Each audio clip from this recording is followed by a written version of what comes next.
এই বিল্ডিং প্ল্যানটা জানুয়ারি মাসের 17 তারিখ 26-এ আপনারা দিয়েছেন। এখানে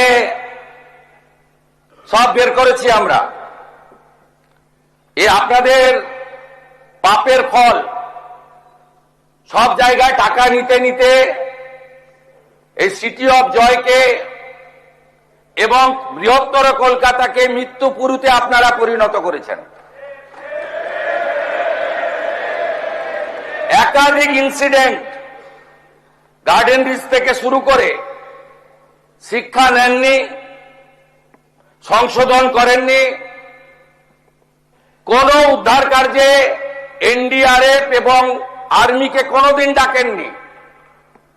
গার্ডেন রিচের ধ্বংসস্তূপে আপনার জেলা মুর্শিদাবাদের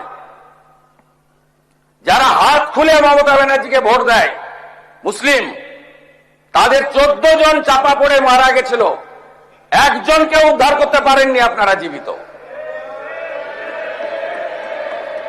আমরা এটা নিয়ে রাজনীতি করব না, কিন্তু কি করেছেন আপনারা? একটাকেও তো ছাড়ার কোনো সিন নেই। আপনার প্রাক্তন মেয়রের সই আছে, এতে কাউকে ছাড়া হবে না।